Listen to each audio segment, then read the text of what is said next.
Hey everyone, this is John from EastCoastArmory.com, and I'm here today with a project update video for this 1/16 scale radio-controlled M4A3E2 76 Jumbo Sherman.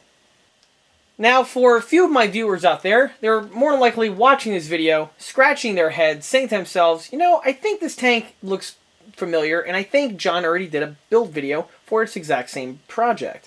And congratulations, you are absolutely correct. This model here was built approximately about a year ago. The model was built for commission and belongs to a private collector.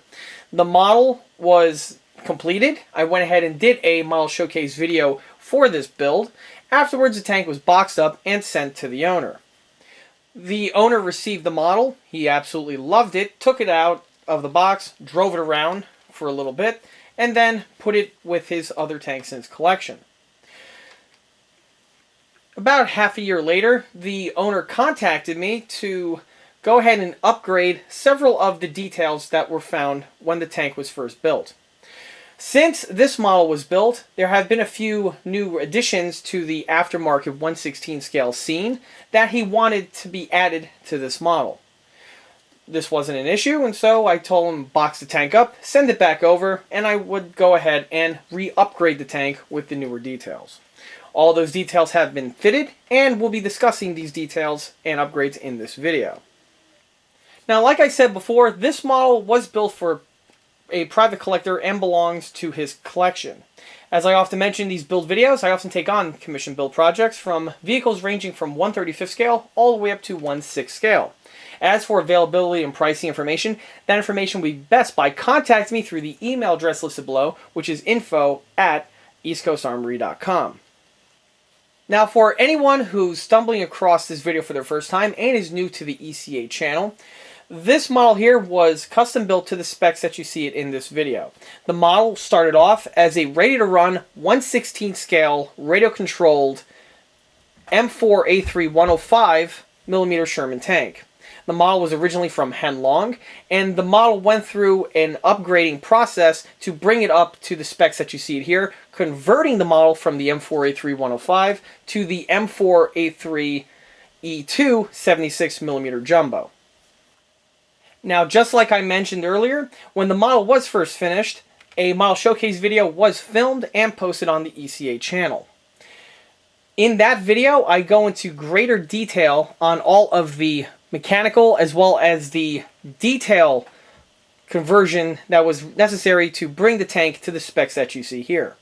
Also in that video, I go over the mechanical functions and take that tank on a test drive.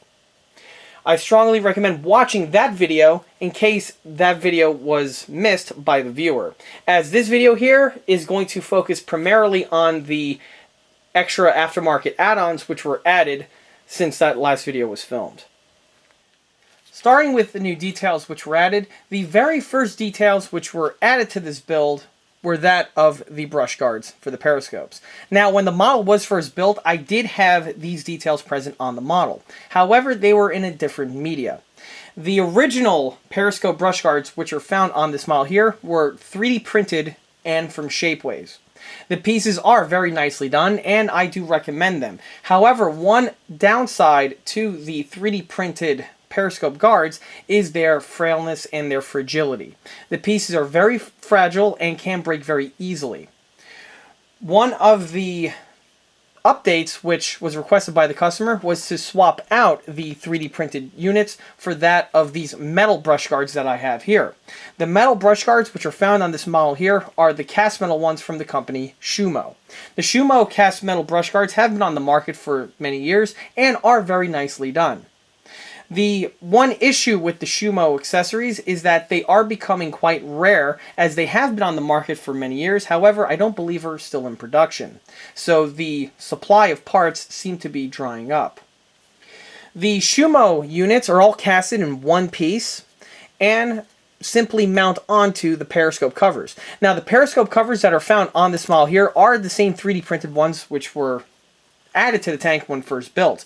To make the conversion from the 3D printed guards to the metal ones, I simply snipped off the guards and drilled out the small little mounting nut fasteners, which are integrally printed to the piece. Once those pieces are deleted and drilled out, the Shuma ones will simply drop directly in place. As you can see, I have 2 of these periscope guards on the bow hatches, and a third periscope guard found here on the top periscope found on the top of the turret. Moving from the brush guard takes us to the searchlight. Now, the searchlight is an entirely new addition that was not found on the previous video when the tank was built. The searchlight that you see here is the 3D printed unit from shapeways.com. The 3D printed searchlight is marvelously done and is definitely highly recommended for all 1/16 scale American AFV. This unit has been used on a number of my builds in the past, and it was a simple drop-in installation to this unit here. It was simply painted and mounted to the model. And here, hopefully I could get in the light the actual searchlight. The face of the searchlight is nice and clear, as the whole unit is comprised of a single 3D printed piece that is made in a translucent material, which definitely aids with the painting of the material. And if you do not paint the face of the bulb, you have that nice realistic translucent glass appearance, which is definitely required for a component like this. Moving our way to the rear taillights, this is another section which was upgraded since the last video update. The Henlong Sherman has its taillight detailing present on the model. However, the taillights are very basic in their appearance and are missing some details, namely that of the face portion of the actual taillight lens itself.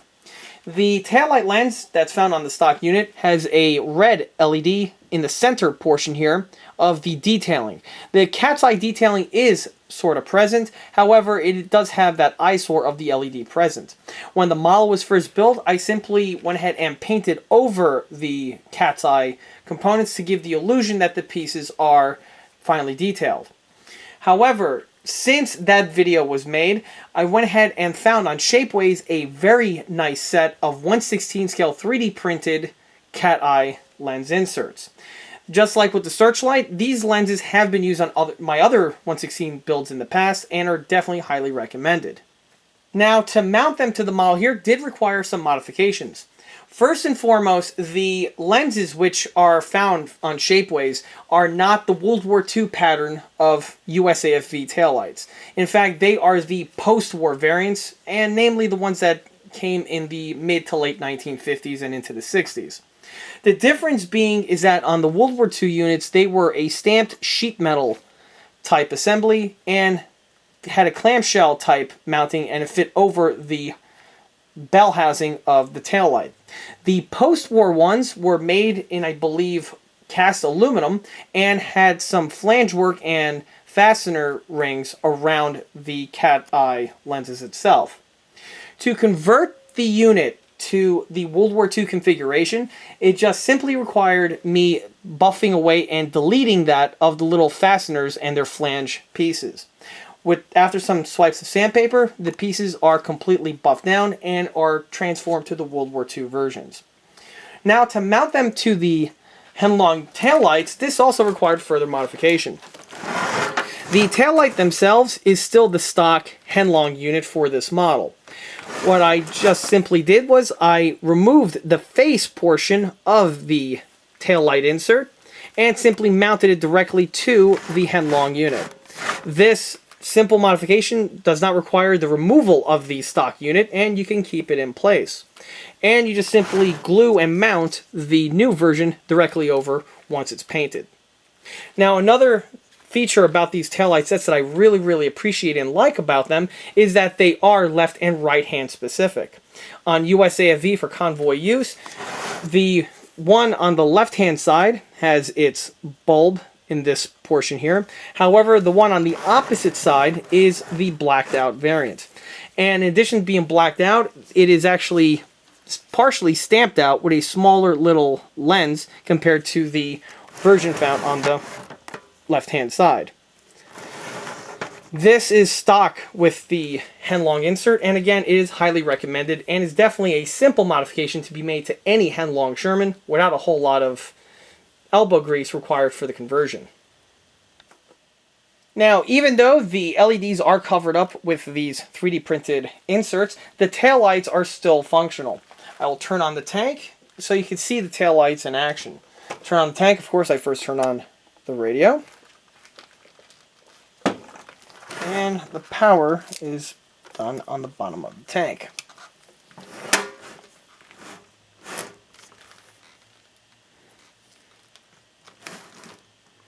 Here you can see the lights glowing. And of course the tank has not been turned on with sound system, so they are blinking. As soon as I activate the tank,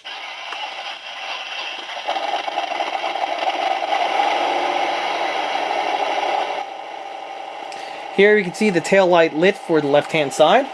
And for the right-hand unit, it's a lot dimmer, which is as per the real tank. Moving from the rear taillights takes us to another modification that was made to a detail found on the rear end. With the model here placed on its side, you get a good look and view of the bore brush, which is found on the gun cleaning staves. Just like with all Sherman tanks, the gun cleaning staves are found underneath the folding rack that is found in the back portion of the rear hull. Now, when the model was first built, the gun cleaning staves were the kit Henlong units and were simply painted and weathered and mounted to the vehicle. However, since this build was first built, I went ahead now and upgrade the gun cleaning staves bore brush with that of this little swab that we have here. On the stock Henlong unit, this is just a simple plastic peg that emerges from the gun cleaning staves with this domed section on it. To improve the accuracy and the detail of the piece, I amputate off the original little peg, mount on this little swab, and then the cap from the original piece is modified to fit over the new swab. As for the swab itself, I use a small black pipe cleaner, the ones that you find in a craft store, which at this scale here really has a good resemblance to the actual bore brush and greatly helps the accuracy and look of the piece compared to leaving it with the stock unit. With the last of the upgrades all done, the model is now ready to be sent off to the customer. However, before I do that, I'm going to go ahead and take the model for another test drive. It's not an everyday occurrence in which I get a chance to drive one of the models in which have been sent off to a customer. It is a very nice day after all, and I'm going to go ahead and might as well get some mileage on the tracks before the snows come in. Now, as for going over the mechanical components on this model, that is something I'm not going to go over in this video, as all of this information is discussed in further detail in the model showcase video, which has been posted on the ECA channel. The tank and the radio are now on, and I'm going to go ahead and start up the model.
Just when I thought that this project was done and this video was all finished and ready to go, during the test drive phase, at the very tail end of the test drive, the tank went to a sudden stop and this side here was completely locked up and seized.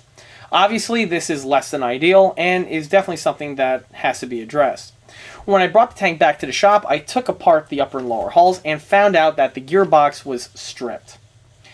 I have here the gearbox in question.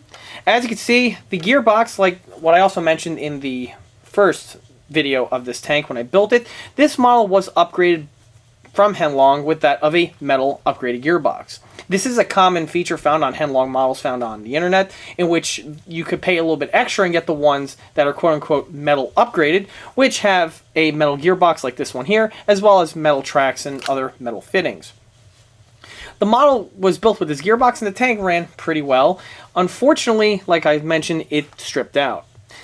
The gears stripped out in this section right over here, and it's actually missing a tooth, and you can kind of hear it if I manually rotate the gearbox. Oh, there we go, it's seized, I can't turn it anymore. This is definitely less than ideal and is totally unsatisfactory. Now, unfortunately, this is not the first time I've ran into this issue with this pattern of gearbox. Every single 116 that I've had that has this type of zinc gearbox needed to have a complete transmission replacement. These gearboxes are utterly crap and are not recommended. And if anyone is interested in buying a Henlong model and see the other version, which are sold on Amazon or eBay, and they're metal upgraded, and they charge a little bit more for because you're thinking you're getting better parts, avoid these as much as possible, and it's better to stick with the plastic version, pay a little less, and upgrade the gearboxes yourself, and in the long run you'll actually be saving money and a lot of headaches. Anyway, this gearbox here was replaced with that of the Tegan metal gearbox. The difference between the Henlong and the Tegan units is that the Tegan gearbox is a much higher quality end product. The gears, instead of being made of this cast zinc alloy, are also made of steel. The steel gears are definitely a lot more robust compared to the zinc cast metal components. In addition to the steel gears on the replacement gearbox, the portions that meet the gearbox for the axles are actually small ball bearings, which also help with the performance of the gearbox, and those gearboxes glide very easily. Their motors are also a lot more improved compared to the stock Henlong unit. Now, another important feature to mention is that even though this gearbox here is a Tegan, the Tegan tanks that are found on the internet still also have a zinc gearbox, and the versions with the steel gearbox are a upgrade, as well as their gearbox are sold on the aftermarket scene. When purchasing a replacement gearbox, pay attention and look for steel gears as opposed to just metal, or also known as alloy. Now, even though this tank here is a Henlong and the gearbox out of a Tegan, the Tegan gearbox mounted to the Henlong body with absolutely no mods needed for that of the motor mounts. They simply just dropped right in, and you recycle the same fasteners that are used to mount the original gearbox in place. As for mounting on the gearbox, I went ahead and utilized blue Loctite, as this is a feature I commonly do on my builds, as it keeps the fasteners nice and firmly in place, and you don't have to worry about them getting loose over time as the tank is run. Now, when it came time to mount on the sprockets, this did require a little bit of hand fitting, as the Matto sprockets, which are found on this tank here, needed to be enlarged slightly just so it fits on the shank of the Tegan gearbox. With a Dremel going at slow speeds, I was able to remove just the right amount of material, and the piece is then mounted effortlessly. As for the wiring, the Tegan gearbox is all pre-wired with their connectors, and you simply just replace the connections to the ones that were pre-existing. Now, even though it is a simple procedure, on a fully built tank like this one here, it is a bit of a hassle in that when the model is fully built in this configuration, obviously it becomes a lot more fragile in having to remove the upper hull, take out the fasteners, and there's a lot of places where you could harm the finish and scratch and mar some of the components. So care needs to be exhibited when doing it to a fully completed model like this. What is best is when you're working on the tank, when you first start the build, to swap out the gearbox at that point, as it will alleviate and solve a lot of headaches. since the model has a new gearbox, I might as well take the tank for one more test drive. Now, as you can see, since the last time I filmed, snow has came to my area, so it'll be interesting taking this guy out in the snow. Now, normally I don't like to drive RC tanks in snow, as they do tend to cause problems with the suspension, but with the type of driving I'm going to be doing and the locations I'm going to be doing it in, the model should perform very well. The tank is on, and I'm going to go ahead and start the test drive.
Well, as you can see, the model performed extremely well in these conditions, and if it wasn't for the fact that I am really cold right now, I would be able to take the tank on a longer test run.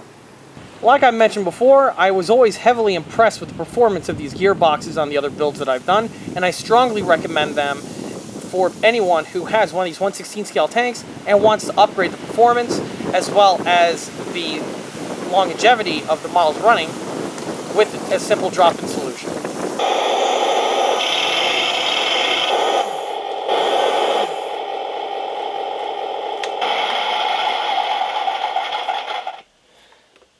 And with that, that wraps up this project update video for this 1/16 scale radio-controlled M4A3E2 76mm jumbo. If you like this video, stop by and like us on Facebook, where there are more photographs of this particular build that have been posted, along with many of the updates that were discussed in this video. In addition to that, don't forget to swing by eastcoastarmory.com for more 1/6 and 1/16 scale builds and detailed components. Thanks for watching.